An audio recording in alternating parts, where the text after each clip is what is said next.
저는 현재 형제복지원 피해 생존자 모임의 대표로 활동하고 있는 살아남은 아이라는 책을 쓴 한종선이라고 합니다.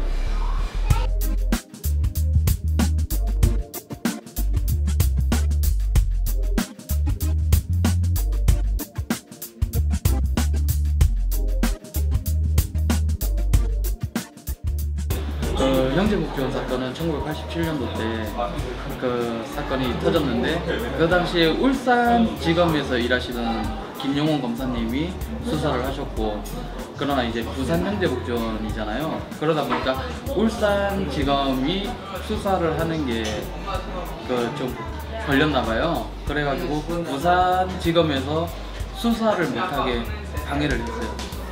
그리고 압박을 했고, 그 당시에 그 부산지검장이었던 사람이 그 박희태 전 국회의장인 걸로 저는 알고 있어요. 그 국가로부터 압력이 있었고 수사를 못하게 해서 형제복지원 사건이 터졌음에도 불구하고 수사가 안 됐어요. 그리고 불황으로 잡아 넣었던 사람들을 일시에 다 그냥 내보내버려요. 돈 한 푼 안 주고. 그래가지고 이제 사람들이 나왔는데, 그 국가가 그 당시에 사회정화 사업이라고 정책을 내세워서 불황인들을 수거를 했잖아요. 그게 이제 위험하다라는 걸 또 보여주기 위해서 형제복지원 사건이 터지니까 사람들을 내보내가지고 우발적 범죄가 일어나게끔 계속 만든 거예요. 결과적으로 보면. 네, 아무튼 형제복지원 사건은 그렇게 세상에 알려졌고, 사람들은 자유를 맞은 것처럼 느꼈지만 돈 한 푼 없이 사회로 나오다 보니까 문제가 많이 생겼죠. 굶어 죽거나 얼어 죽거나 길에서 진짜 노숙자가 돼버린 거예요, 그 사람들이. 그런 와중에 1987년도 때 민주화 운동이 또 한참 활발할 때잖아요. 그때 이제 박종철 고문치사 사건으로 해서 박종철 열사가 이제 돌아가신 날이 다가왔죠. 그러면서 한순간에 민주화 열기에 의해서 대의명분의 형제복지원 사건을 밀릴 수밖에 없었던 시기였던 것 같아요, 내가 봤을 때. 그래서 그 민주화로 그 촉발됐었던 그 원동력이 결국 그 전두환과 노태우를 내랑 수개벌로 해가지고 쫓아내버리는 데까지 성공했으나 말 못하는 우리들에 대한 대변은 못해줬다는 거죠. 그러면서 지금까지 흘러왔고 사람들 기억 속에서 우리들의 존재는 잊혀져 버린 거죠. 그 당시에 저는 분명히 경찰서에서 파출소에서 이제 인수인계돼갖고 절차대로 들어갔어요. 그런데 그 당시에 저는 분명히 초등학교 2학년이었고 우리 누나는 4학년이었단 말이에요. 학교를 다니고 있는 아이들이 불황인이라고 어떻게 이야기할 수 있지? 이런 생각도 어렸을 때부터 들었었고, 그리고 나뿐만이 아니고 거기 갇혀 있었던 많은 사람들도 억울하게 들어온 사람들이 태반이었어요. 무슨 교도소 같은 경우에 이제 잡혀 들어가면 교도소 안에서도 아 나는 억울하게 들어왔다, 재수 없어서 들어왔다 이런 사람들 많듯이 형제복지원 사건은 죄를 지은 것도 아님에도 불구하고 들어온 거란 말이죠. 그래가지고 그런 부분에서 의심은 있었어요. 그러나 그때까지만 하더라도 국가폭력이었다는 것은 몰랐고, 그러나 다만 국가가 예산을 지원했다는 건 알고 있었어요. 그러나 그 예산이 우리한테 쓰여진 건 아니에요. 전부 다 원장 주머니로 다 들어갔으니까. 그러면은 논리적으로 봤을 때 국가가 예산을 지원을 했으면은 그 예산이 국민의 세금으로 어떻게 쓰여지고 있는지 수시로 감찰을 해야 되는데 그걸 안 했다라는 거. 그런 부분에서 어렸을 때부터 의혹은 있었어요. 그러다가 이제 사회생활을 하면서 법에 대해서 알아가면서 이건 국가폭력이라는 걸 알게 됐죠. 우리가 형제복지원에 잡혀 들어오게 된 계기는 내무보호령 제410호 불황인 단속 근거에 의해서 우리가 잡혀 들어왔다는 것을 알게 된 거죠. 그러면서 이거는 살인자가 사람을 죽여놓고 정황 증거가 다 있단 말이죠. 그리고 목격자가 있는데 그 살인자가 이 칼을 버렸다고 해갖고 살인자가 안 되는 건 아니죠. 형제복지원 사건이 터지자마자 제일 먼저 국가가 한 게 내무보호령 419 폐기였단 말이에요. 그래서 무기를 폐기했다는 소리죠. 그래 놓고 10수년이 지나고 20년이 지나고 나서 공소시효가 지났다는 이유로 책임이 없다라고 하는 순간 이거는 법적으로도 문제가 있는 거다. 그러면서 이제 알게 된 거죠. 국가폭력이었다는 것을.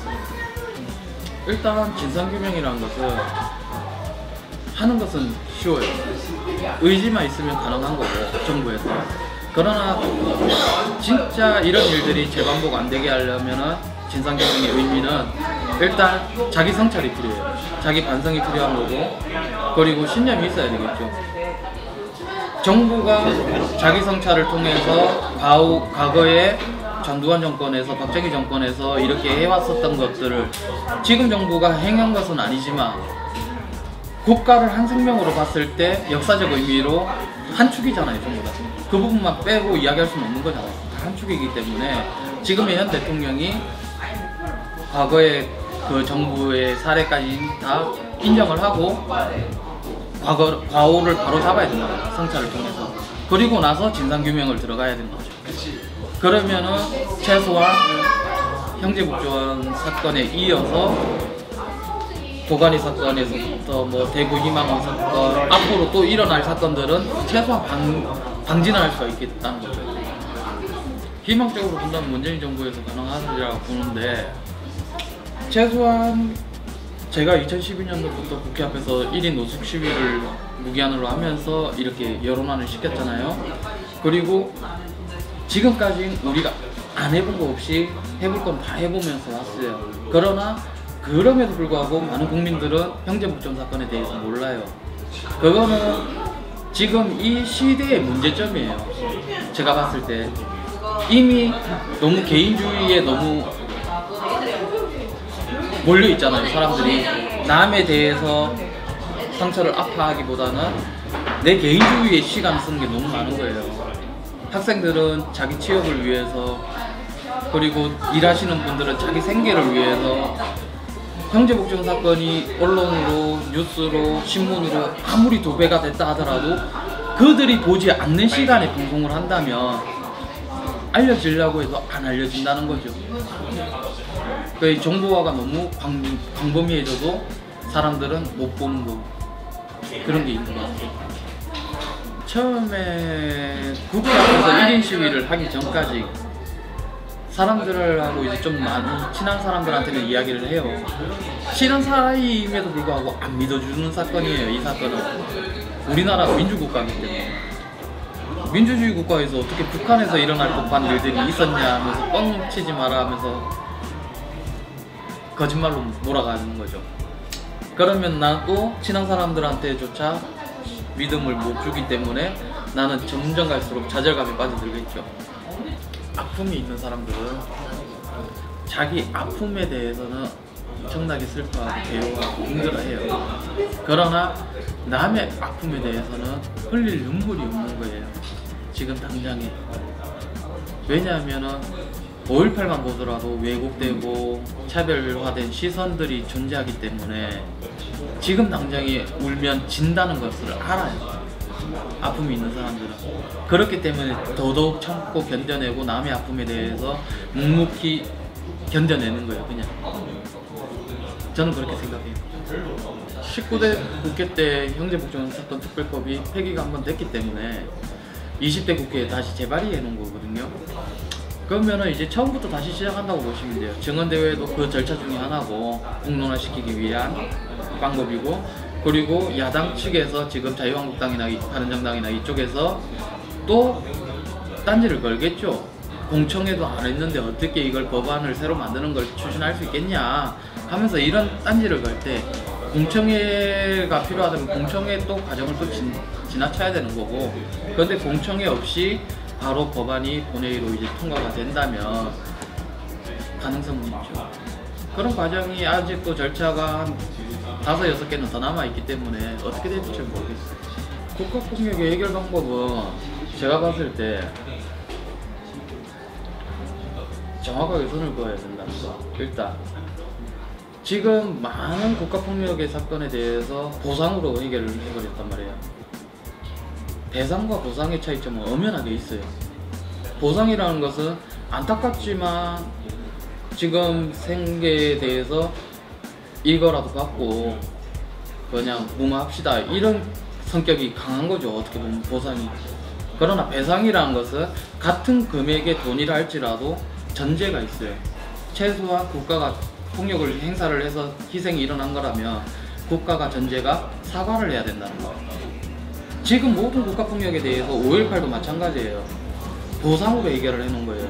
국가가 정확하게 통수권자가 국가폭력으로 인해서 일어난 사건에 대해서 우리 국가는 무한대의 책임을 통감을 하고 사죄드립니다.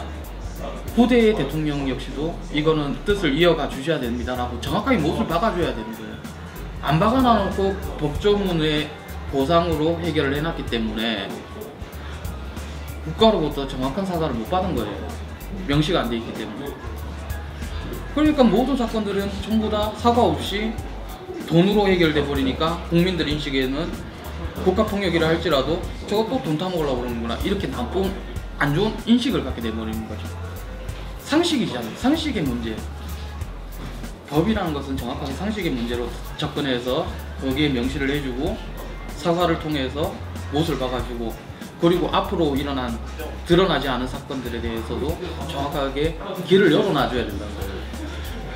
공소시효라는 벽이라는 것은 범죄자한테 살 기회를, 숨통을 키워주는 법인 것 같아요. 난 봤을 때 홀로코스트 그 나치 아시잖아요. 아우슈비츠. 거기에 전범들 봐봐요. 나이 102살 먹은 노인네도 끝끝내 찾아가고 잡아서 법정 최고형 때려버리잖아요. 그럼에도 불구하고 어떤 사람들은 사과를 안 하는 자들도 있고, 어떤 사람들은 숨어 살면서 그 괴로움에 의해서 트라우마로 인해서 용서를 구하고 그래도 법정 최고형에 대해서 묵묵히 수행하는 사람들도 있잖아요. 우리나라가 인권 선진국이 되기 위해서라면 그런 과정이 존재해야 된다는 거예요. 공소시효라는 이 제도는 없어져야 된다.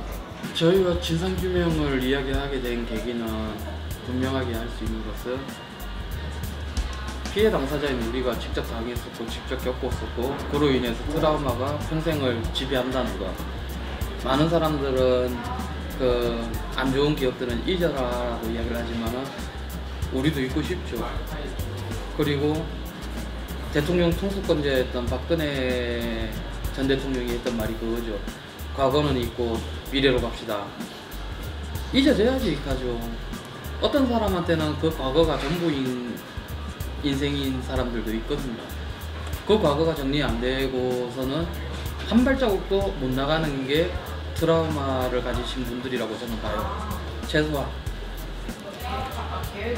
이 트라우마라는 게 치유라고 사람들은 많이 그 단어를 치유해야 된다라고 많이 이야기를 하고 있지만 치유는 안 된다고 저는 봐요.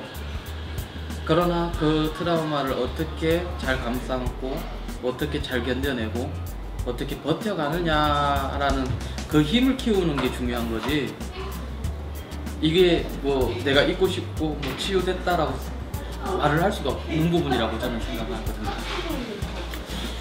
진상규명을 해야 되는 이유도 그거예요. 최소한 우리가 버텨내고 견뎌내고 힘을 키울 수 있는 부분이 최소한 국가로부터 사과를 받았을 때, 우리가 명예가 되찾아졌을 때 국민들한테 떳떳하게 우리가 이야기를 할 수가 있겠죠. 우리는 짐승이 아니었다. 당신들과 같은 사람이었다. 당신들이 우리를 사람으로 봐주고 우리가 당신들 곁으로 갔을 때, 당신들이 우리를 안아줬을 때 우리는 사람으로서 거듭날 수 있다. 내 스스로가 아프지만은 당신들이 내 손을 잡아준다면 난 그 손을 잡고 버텨나갈 것이다. 그것이 트라우마를 이겨내가는 과정이라고 저는 봐요. 계속 이야기를 하시는데 인하학교 도가니 사건을 이야기를 많이 하시잖아요. 해결된 거라고 이야기를 하시는데 많은 이권 전문가들도 형제복전 이야기를 하면 도가니 이야기를 많이 해요. 해결됐다 뭐 이런 식으로. 그러나 제 눈에 보러 갔을 때는 해결 전혀 안 됐어요. 형제복전 사건하고 똑같이 재탕 삼탕 우려먹고 있어요. 뭐냐, 형제복전 사건도 처음 터졌을 때 제일 먼저 했던 게 원생들을 다 내보냈어요. 그리고 폐쇄 문 닫는 것처럼 쇼를 보여주죠. 그리고 재단을 폐쇄를 시키죠. 그리고 원생들은 어떻게 돼요? 다른 곳으로 전원 조치되거나 아니면 길에서 얼어 죽거나 굶어 죽거나 진짜 노숙인이 되거나 장애인이 되거나 이거밖에 없어요. 그러나 이 일이 해결됐다라고 보는 시각들, 전문가들 입장에서 봤을 때는 재단을 폐쇄시키고 없애버렸으면 된 거 아니냐. 그걸로 우리는 이 사회를 좀 더 투명하게 만들었다라는 이야기들을 합니다. 어떤 부분에서는 인정해요. 저도 법적으로 문서화시키고 이렇게 해가는 과정은 잘했다고 봐요. 그러나 끝까지 추궁하지 못하는 점은 난 잘못했다고 봐요. 왜? 조간의 피해자들이 그 사건이 터지고 나서 재심도 받고 했지만 그들에게 주어진 거 명예가 없어요. 그들이 성인이 돼갖고 애를 낳았는데 기저귀 값이 없다고 그 신문에 나요. 근데 댓글에는 니들 보상받았지 않느냐, 이제 기저귀 값까지 우리 국민 세금으로 뜯어먹으려고 하느냐, 이런 인식들이 생기게 만들었다는 거죠. 최소한의 그들의 명예는 지켜줬어야 된다는 거. 최소한. 그리고 이들이 피해를 겪었다면 최소한 사람으로서 살아갈 수 있게끔 지원을 아끼지 말고 끝까지 지켜봐줘야 했어야 됐다는 거. 그러지 못했죠. 그러나 인하 재단 같은 경우에 형제복지원 사건도 마찬가지예요. 재단은 없앴으나 이름 바꿔서 또 재단 또 만들면 그만이에요. 집중 조사를 해서 재단을 정확하게 모든 자료를 확보한 다음에 이거는 재단으로서 가치가 없다, 국가 차원에서 이 재단은 폐기를 해야 된다 하면서 그때 가서 재단을 없애버려도 된다는 거죠. 모든 조사도 하지 않고 오히려 재단만 없애주게 되면 책임 회피성이 되겠죠. 나중에 진상조사할 때도 힘들어지겠죠. 그게 제가 바라보는 시각과 전문가들이 바라보는 시각이 틀리다는 거예요. 앞으로도 대구이망원 사건도 마찬가지일 거예요. 아마 이 전철 똑같이 밟아갈 거예요. 그 안에 갇혀있던 사람들 다른 데로 전원 조치시키고 또 시설 안에 가둘 겁니다. 그들의 인권 유린이 다른 곳에서 어떻게 당할는지 파악 안 하고 그냥 보내버릴 거예요. 그리고 그 대구이망원 재단은 없애버리겠죠. 그리고 그 친척들 중에서 또 다른 애들 이름으로 해가지고 또 재단 만들어내고 또 시설 운영하겠죠. 그 보호를 받으려면 정확한 인식이 돼야 된다고 봐요. 최소한 전문가라는 집단, 그리고 엘리트라는 그 집단들이 법을 만들어가는 과정에서 최소한 당사자들의 이야기를 들어줘야 된다는 거죠. 그러나 대부분의 시설에 갇혀있는 사람들은 자기 주장을 할 수 없는 사람들이 갇혀있어요. 일반인들 기준에 봤을 때 몸이 불편하니까 들어가서 사는 거다. 그리고 어떤 사람은 귀나 눈이 안 보이거나 말을 못해. 이런 사람들은 사회에서 나왔을 때 그 불행한 일을 겪을 수 있으니까 시설이 더 안전하다고 생각해서 생활하게끔 한단 말이죠. 그러나 그 갇혀있는 사람들은 이용자란 말이에요. 시설을 이용해야 할 이용자임에도 불구하고 자기 권리를 주장하지 못하는 사람들. 그러나 이들을, 이용자들을 또 대변하는 게 전문가들 집단이란 말이에요. 그 중에 인권운동가들도 포함이 됩니다. 정확하게 이 아이들과 이 장애인들이 뭔가 자기 이용할 권리를 어디 부분에서 침해를 어떻게 당하고 있는지 이걸 정확하게 대변해 줄 수 있는 사람들이 이야기를 해줘야 된다고 봐요. 최소한 그게 안 되고 있는 건데, 이렇게 보시면 돼요. 일반인들이라 할지라도 언젠가는 시설에 들어갑니다. 나이 들어서 자연스럽게 노인 요양병원에 갈 수도 있는 거고, 교통사고로 인해서 식물인간이 될 수도 있는 거고, 어떠한 사고로 인해서 뇌가 정상적으로 안 돌아가고 저하가 됐을 경우에 시설에 맡겨지게 돼요. 가족들이 돌볼 수 없게 됐을 때, 그때를 한번 생각해보고 봤을 때 자기가 그 시설 안에서 인권 유린을 당하기 시작했다라는 걸 알았을 때는 이미 늦어요. 그걸 대비하는 게 일반인들이 갖추어야 할 덕목이라고 봐요. 저는 뭐 칭찬받을 사람은 아니라고 봐요. 아직까지. 제가 누구를 칭찬할 근본도 안 되고 제 스스로 칭찬받을 무언가를 했다라고 저는 아직 자본은 못하고 있고, 최소한 이 사건을 시작을 했으면 끝맺음이 있다라고 보고 있고, 최소한 형제복종 사건을 토대로 피해 당사자가 증언을 하고 사람으로서 살아가는 이 과정이 왜 필요한지에 대해서 이야기할 뿐이다라고 저는 이야기할 수가 있다라고 봐요. 더 나아가서는 대한민국이 인권 선진국으로 거듭나기 위해서 전 세계의 모범 사례를 충분히 형제복종 사건으로 이야기할 수 있다고 봐요. 앞으로 선진국이 되기 위한 개도 국가들, 거기에서도 올림픽이 열릴 거고 여러 가지 국가 행사들이 열릴 거예요. 그럴 때마다 대한민국처럼 사람을 가두고 못 사는 사람 치워버리고 보기 싫다고 가두고 강제노역시키고 죽여버리고 이 과정이 일어나서는 안 되잖아요. 대한민국이 앞장서서 개도국가들한테 이런 사례를 표본삼아 유엔에 알리고 해나가야 된다는 거죠. 그러면 대한민국도 예전에 한때는 과오로서 잘못은 인정하나 그걸 발판삼아 인권 선진국으로 거듭난다면 저는 그걸로 제 역할은 다 했다고 생각합니다. 그리고 형제복종 사건은 역사 교과서에 들어가야 된다고 봅니다. 너무 숨겨놓고 닫아놨기 때문에 이제 세상에 드러내야 될 때라고 저는 봐요. 그게 제 역할입니다.